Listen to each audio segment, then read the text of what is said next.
Hi, my name is Mary Spender and you are watching Schulstick Talks. And in this week's episode, I break down why it has taken me 6 years to release 5 minutes of music.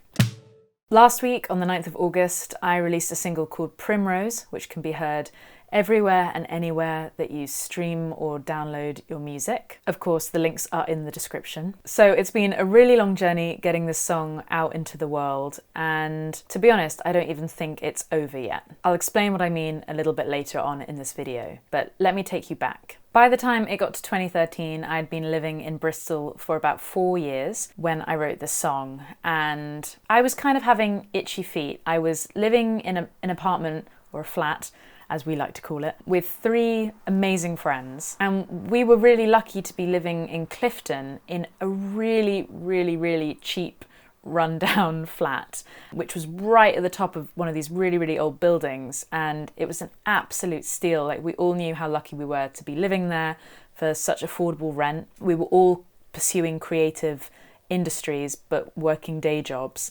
And I was working as a finance administrator, which I wasn't very good at, and I didn't enjoy all that much, but it paid the bills. And I was gigging at weekends. I was playing in the covers band at this point, but every so often I would write a song. But to be honest, I wasn't writing all that much, so Primrose became a focus for a certain amount of months. I wish I had documented the process at the time, but I hadn't even thought about doing YouTube at this point. As you might be able to tell in the lyrics, I really dreamt of one day moving to America, which is still a dream of mine. I also had this love affair with the city because I'd grown up there. I'd learnt so much at university, but then graduating and realising that although I had a music degree, technically that didn't mean anything.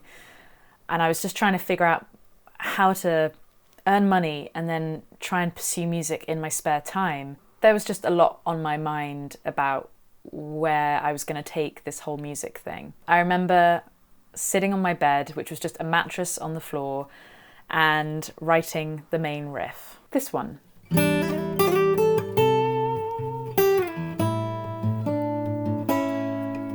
So it took me quite a long time to write it and finish it, and I do remember, although I don't remember the lyrics, I do remember that the first draft of the song was a love song to somebody. I decided that that was too cliche. I changed it into this sort of bittersweet storyline about this location that I actually ended up living in until 2018, till last year. It's kind of wonderful releasing it now that I've left and moved on, and it's just that thing that songs are about where you were at the time, and I think of Bristol when I sing it, so it's my ode to that beautiful city. Moving on 2 years, I managed to get a recording done with 2 friends of mine, Jacob Bright and Ian Bostick. We did it very DIY, and it was really great to do because I did release that song on SoundCloud and no one was listening, no one was paying attention.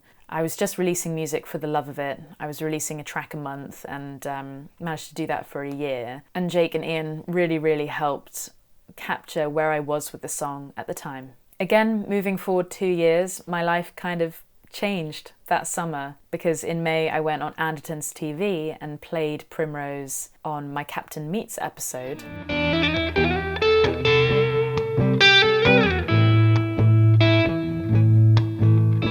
Walking through the archway alone, coffee at Primrose was calling you back home. And Lee was there learning it. He learned it instantly, and he was just jamming away, and he did this beautiful solo.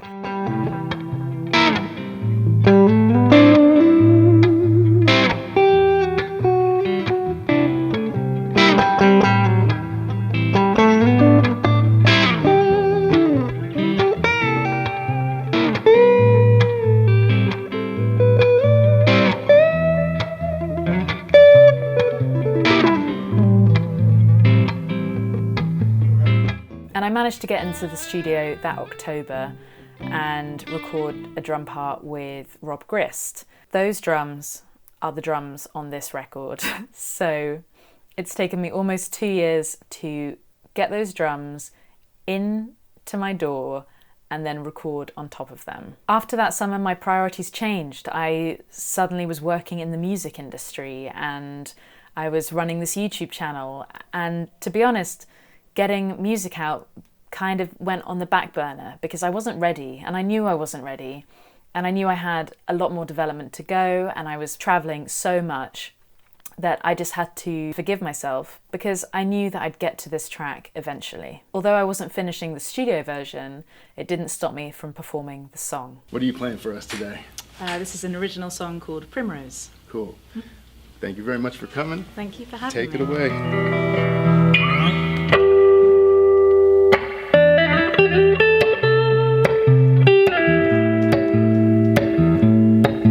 So that brings me to the last few months and just chipping away at this and making it a priority to get it finished and get it out in the world. I recorded some parts in Chicago, but actually ended up scrapping quite a lot of that.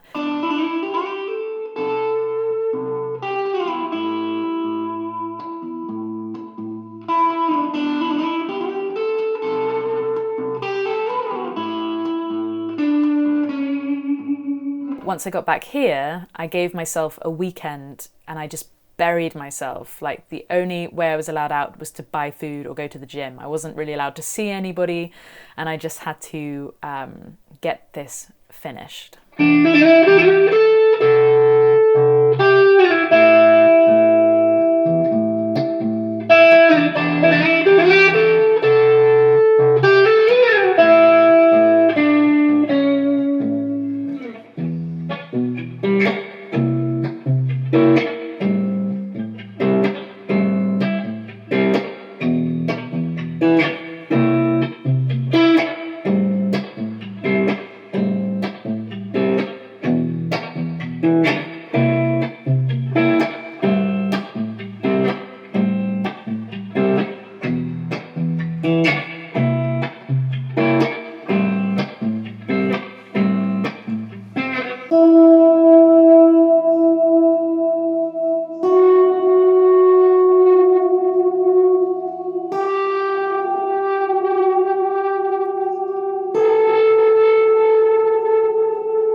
Once the track was mixed by Joseph Wonder and then mastered by Tom Waterman, I set about finding someone to do the artwork. Through mutual friends, I was introduced to Nick Mack, who is an incredible illustrator, and she has done the most beautiful, very kind of stereotypically English illustration. And I sent her the track, and this is what she came up with, and I think it's absolutely perfect. So in conclusion, life can really, really get in the way. That's why I'm so adamant on people not rushing their music careers and not thinking that it's all over yet either, because I'm 29, I'm not 21, I don't have a huge record label budget, I don't have a management team. It's a slow process when you're doing everything yourself, and the two huge factors there are ability and money.